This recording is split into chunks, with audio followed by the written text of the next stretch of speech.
Think about everything your brain does in a single second. It's reading these words, holding your balance, keeping your heart beating without you ever telling it to. All of that, every bit of it, depends on one thing staying uninterrupted: a constant, unbroken supply of blood. Cut it off for even a few seconds, and you feel it immediately.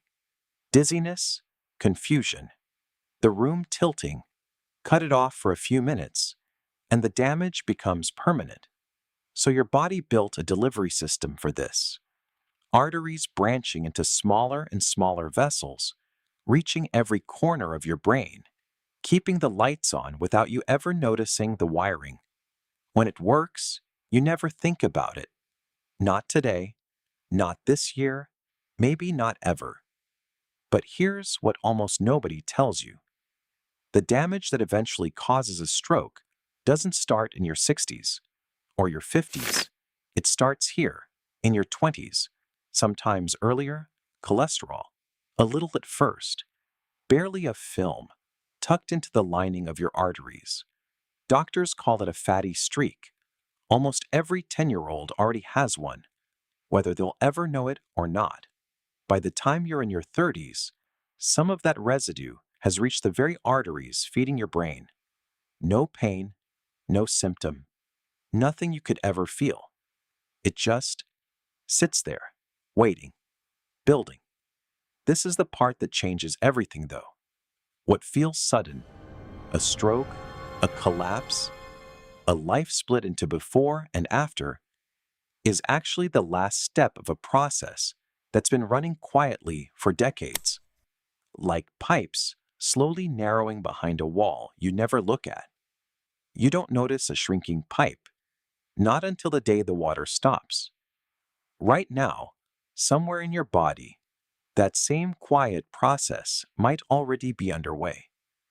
Not because something is wrong with you, just because you've been alive long enough for it to begin. This isn't a story about something rare. It's a story about pipes, pressure, and the moment, decades from now, when one of them might finally give. Follow that pipe forward now. Years pass, the film thickens. What started as a faint residue becomes something else, a plaque, hard, raised, narrowing the space where blood is supposed to flow freely. Your body notices. It tries to help. It sends in repair cells, inflammation, scar tissue. But every fix adds more material to the wall. The cure becomes part of the problem. The pipe keeps narrowing. Blood keeps pushing through, faster now, under more pressure, squeezing through a gap that used to be wide open. Eventually, one of two things happens. Either a piece of that plaque breaks loose, a clot forms, travels, and lodges itself somewhere the pipe is too narrow to let it pass. Blood flow stops. This is an ischemic stroke, and it's behind roughly 87% of every stroke that happens. Or the wall itself, weakened after years of pressure, simply fails. It ruptures. Blood floods into space where it was never supposed to be. This is a hemorrhagic stroke, rarer, but far more likely to kill. Either way, the pipe stops delivering water to whatever it was feeding, and what it was feeding was part of you. Picture it from the inside for a moment. 1 second, you're reaching for a coffee cup. The next, your hand won't close around it. You try to say something's wrong, and the words come out as noise even you don't recognize. Half your world, quite literally, half your field of vision, half your body, starts slipping out of reach, and you have no idea why. It isn't painful most of the time. That's what makes it so dangerous.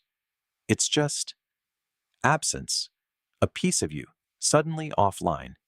Brain cells don't wait patiently for rescue. Without oxygen, they start dying almost immediately. An estimated 2 million of them every minute a stroke goes untreated. 2 million every 60 seconds. which means the difference between walking out of a hospital and never walking again is often measured in minutes, not hours. Here's something even stranger, though.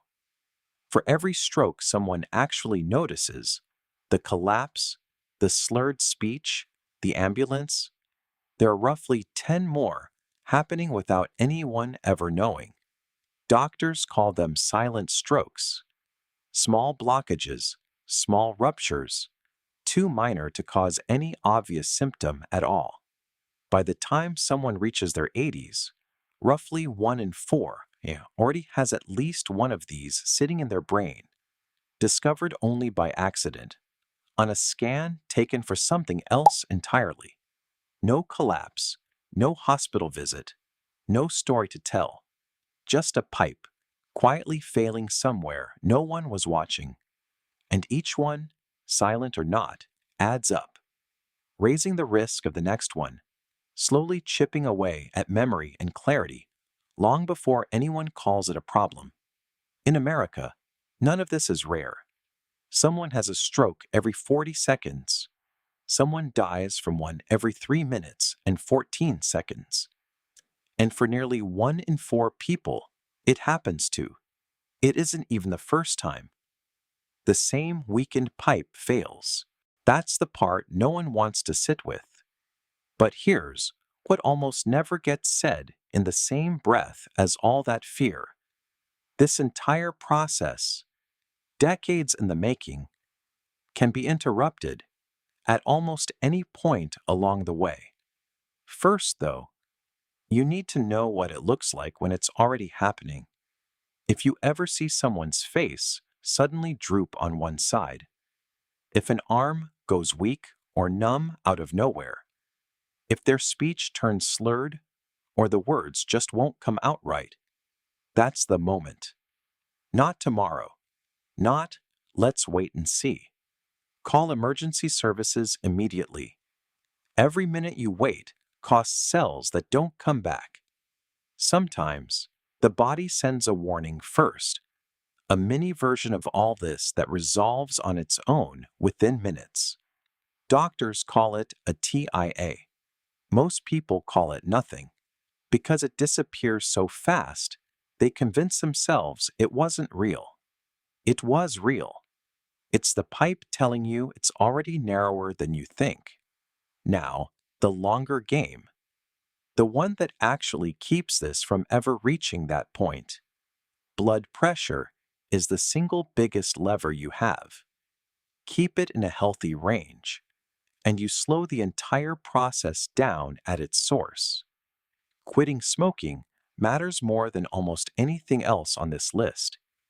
It damages the pipe walls directly, accelerating everything you just learned about.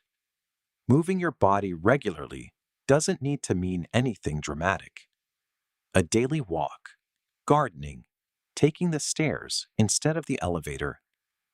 The goal isn't intensity, it's consistency, giving your blood a reason to move the way it was built to. Diet plays its part too, though maybe not the way you'd expect.